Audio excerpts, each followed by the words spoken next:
the Catholic Diocese of Nnewi, the Bishop of Catholic Diocese of Nnewi, Bishop Benson finally, I reply go, Ebubane James Louis aka Akachaam. Watch this video after I have something to say. Very important, I have something to say. Oh yeah. James,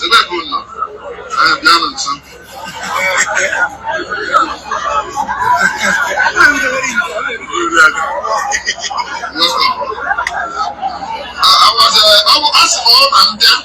Not all know that your question. All that the question never. I might be something basically wrong. So I expected the question.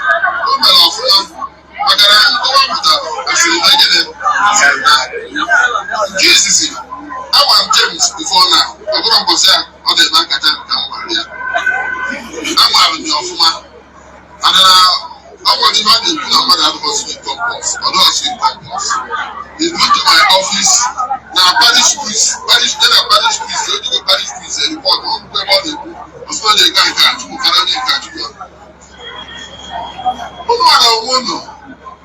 Because all my mom, that is the basic question in Gaji. I said, maybe I'm not able to find you back. Our secretary find you back home.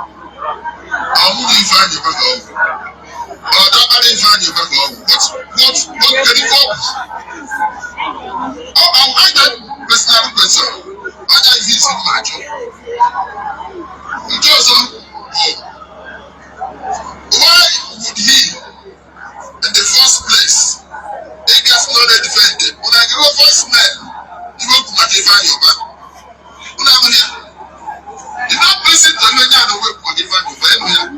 The person I find about the worst thing that has happened to humanity. If I don't let you, you want to hear me. I'm going to say the other one.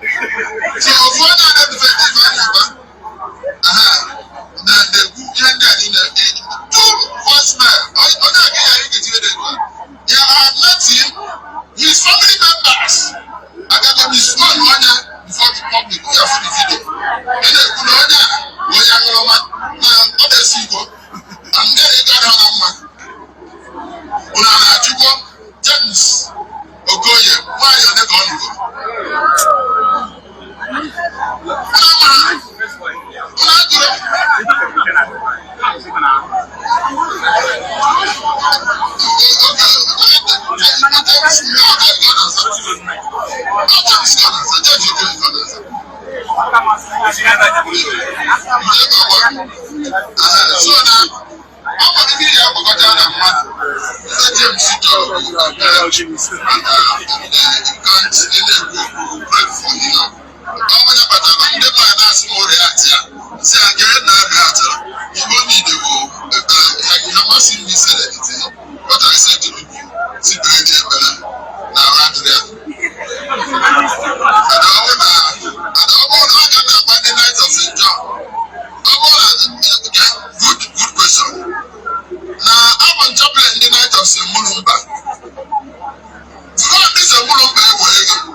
I saw in the record of the Diocese 10 years at that time, 2021. On one of the airgun, the team at Cathedral, and I got a video.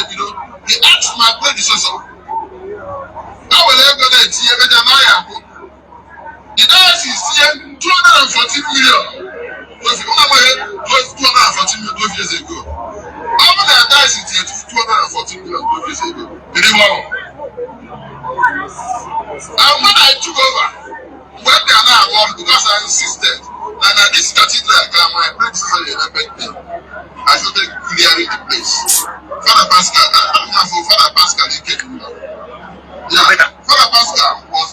at the site. However, all for that name is a priest, very spiritual Palace. He took me. He took the diocese 1.4 million. If you see 1.5, you might take it back. 1.4 million. Never thought I would be born on the campaign. Don't think God on that. Where the other member? Where that if I ever name a cathedral? Now what be born? If somebody in the ever come with you, we have to hire a crane 7,000 from monitor. People will see go there. It took us for the concert I put in the stadium from the radio station. Father, spearheaded it. The amount of lying. But because the church I made a quote. Since I came here, we look at it about 2021. If I knew better in one time. Before then, when they go to say about our role, I'm going to security board driver there, and I'm quite about next in the future. Was it about Sudan in India? I want our Sudan in this future. Don't snap it to say, don't make your post to it. So when people make plans, unfounded plans, you don't forget, only the land with us. Don't forget by the time I took over, this church was not moved. I was the one. I was asking for the crane. I did it after. And I asked if I was saying, now, other letters, a very careful Mogodo. I called my friend, Engineer John Arachi, manager company. I was able to the height of this cathedral. And I measured it, I said, 4 days after, you see from Background, Natalamo. Until what I want, because I call for a happy for as long as I got Ghana and I now she's there. I had to go see all the mass. I had to call you. He came here, let your mama has no idea for that one. I can't see that. I got another one to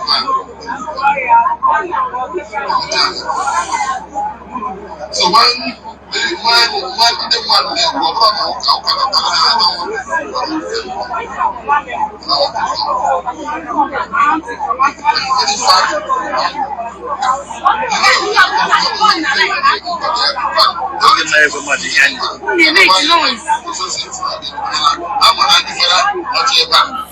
they were this favor, the remaining 1 second or 1 minute plus for if you na ndị mmadụ tamu waziela hazi amife bishop na-ekwu after watching this video, indeed this is the right time for me to actually say Ifeanyi Ubah ndo Ebubechukwu ụzọ na Nnewi nwanne m ndo my distinguished senator late ndo Bishop Benson Okoye, I'm very more than 100% disappointed at you. After watching this video, I have no choice than to believe every single thing about you. I've heard a lot about you. Minus Nkaho, Brother Paul Shibokuru, I've heard more worst things about you. And after watching this video, I have no doubt not to believe that you are even worse than Ifeanyi Ubah. I don't care. Anybody when he kills him, bishop. Beyond that one, that do very deadly and poisonous.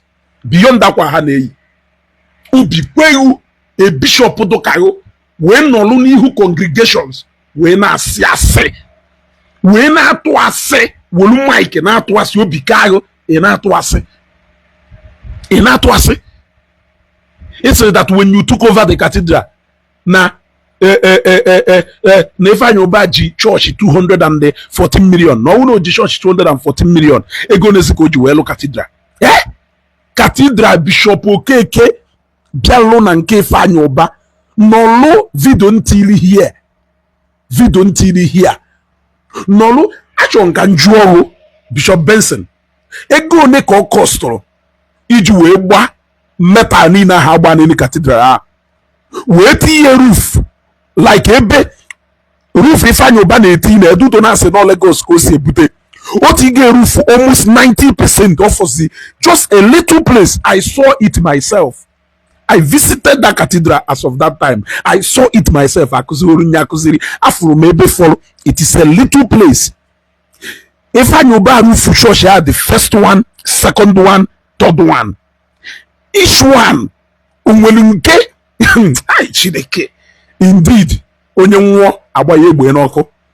you have once again showcased the hatred in Welunebe Fanyo Bano.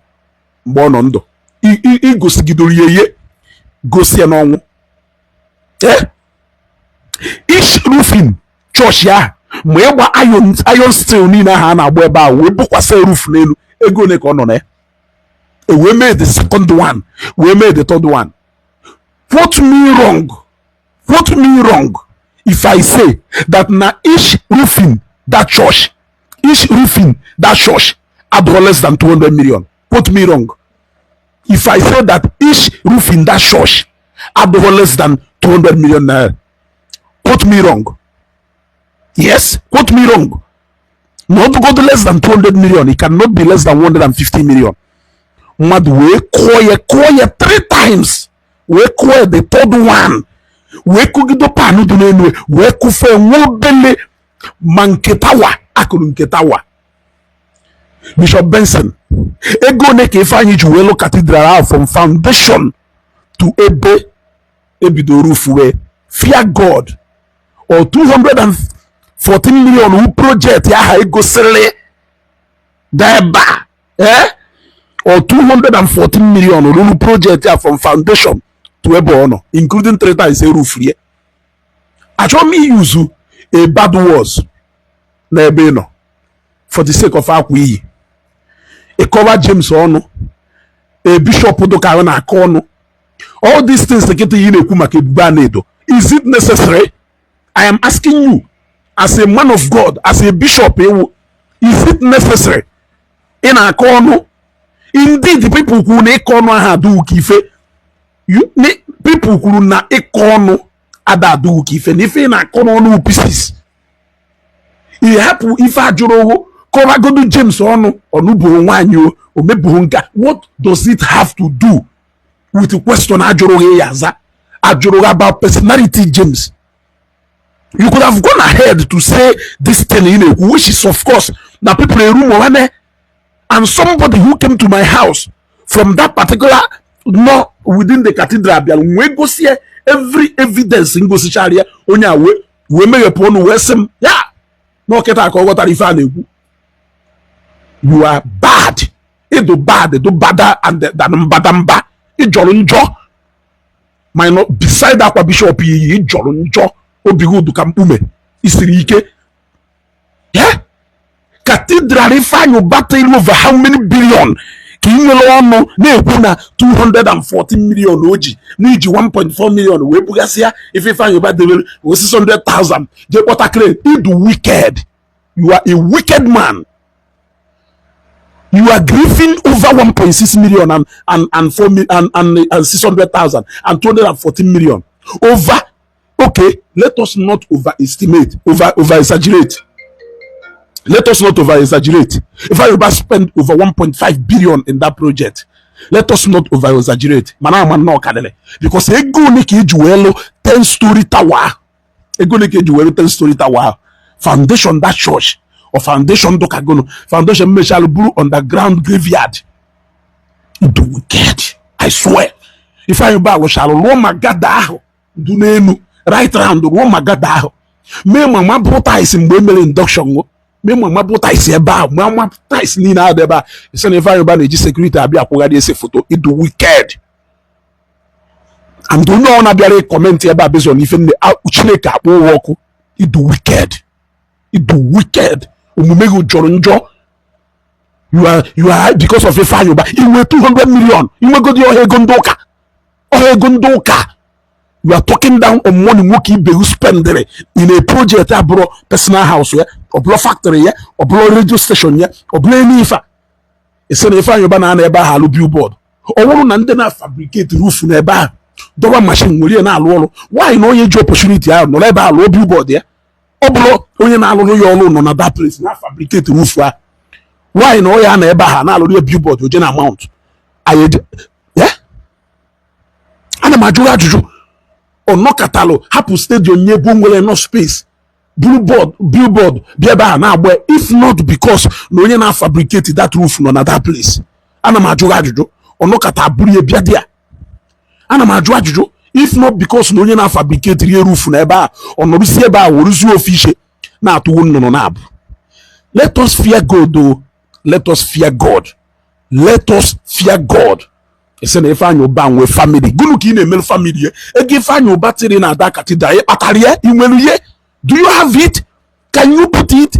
If you only nwere ike ịdafu efe ye na afọ na aba na-ewe iwe because of ego ndị mmadụ wetara ti, not even your money. How much more a man that has put in over ego in that cathedral? Ifele mewukwu unu. Ọnwụrụ mmụọ emechie m na aka ọma ikwu okwu. Ọnwụrụ ịma na efe aka ike ekwu ike ịka ahapụ ịtacha m eje m nwe Ebuba na-edo ịka ọnụ. Is it about personality Ebuba na-edo or because of ife ọ na-ekwu? Everybody know, even people know obodo oyibo ma ndị nọ n'ụlọ, they know the truth, they just don't want to tell you the truth. You will retire as the worst bishop nọ here.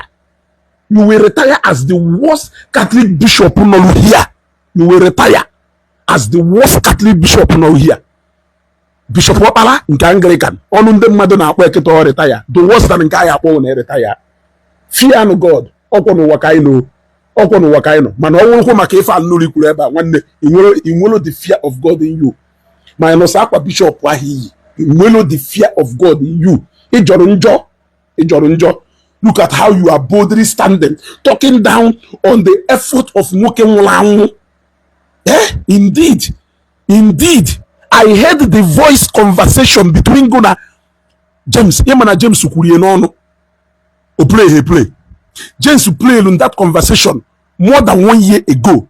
I heard what you said. I heard what you said. I heard what you said. Nwe gbanaka. Nwe si bishop. Nwe si bishop. N'ife na-ekwu. Unu ka mmadụ lugidolu ruwe na this level. Lugido kushie roof yo fo nwobele ahụ ikushizili na ego ndị mmadụ wetaziri.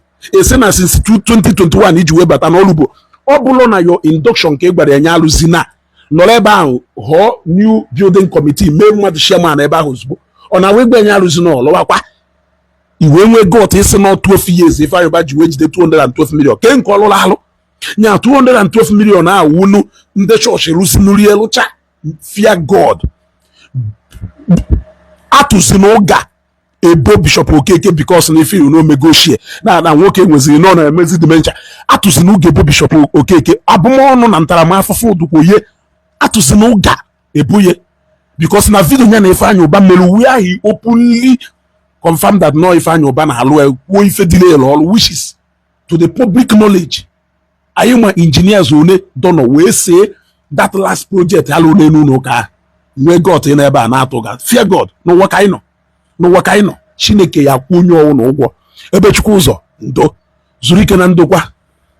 Bishop Benson Okoye edo nya hai ma kacha meji maka kacha wụrụ maka kacha gụnụ ọ nna ya nwoke meji maka kacha n'aka ka n'aka n'ụbọchị ikpeazụ onye ọ na-anara ntaramahụhụ na ikpe dori ya. I rest my case. Nwunye Senator Ifeanyi Uba dibe don't even look at ife ekwuru. Don't even look at ife ekwuru. Hapụ ya n'ụwa ka anọ. Ịghọta ga-agbachi egwu na n'ukwu karịa ihe etu a. Ezugo ebia nwa Ebuba na-edo ịkọ ọnụ ka gịrị Ebuba na-edo na-akọ. Is it about James or about the reality on the ground? You could have forgot that 4 minutes iji wee kwu maka James. Gaa on ikwu ife ikwuru ije kọbagodo ọnụ ekwukwuru na ịma aka ọnụ ya doba.